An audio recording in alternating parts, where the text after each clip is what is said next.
Nais ngayon ng pamunuan ng City Jail sa Kidapawan, North Cotabato na mailipat ng kulungan ang mga hawak nilang high-profile inmates. Ito'y matapos ang pagsalakay ng isang grupo sa naturang piitan para itakas ang isang preso.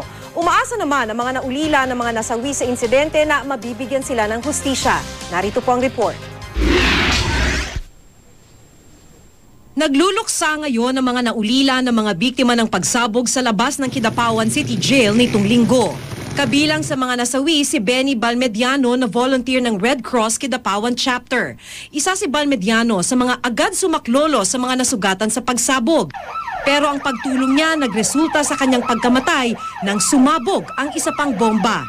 Naisugod pa sa pagamutan si Balmediano pero idineklara siyang dead on arrival. Sa part ko, wala akong sinisisi. Mas dublihin, triplihin ko pa ang pagtulong not only in North Cotabato but in Maguindanao. Sa pagpupulong naman ng Kidapawan City Peace and Order Council kahapon, 3 resolusyon ang ipinasa kaugnay sa naganap na pag-atake.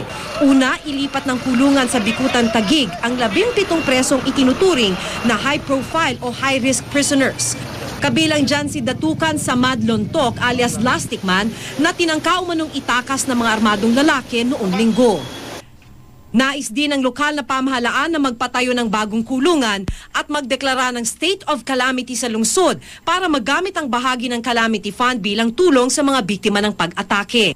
Isusumite raw ng Kidapawan City Government ang mga panukala kina Justice Secretary Laila De Lima at Interior and Local Government Secretary Jessie Robredo. Umaasa silang aaksyonan agad ang kanilang hiling.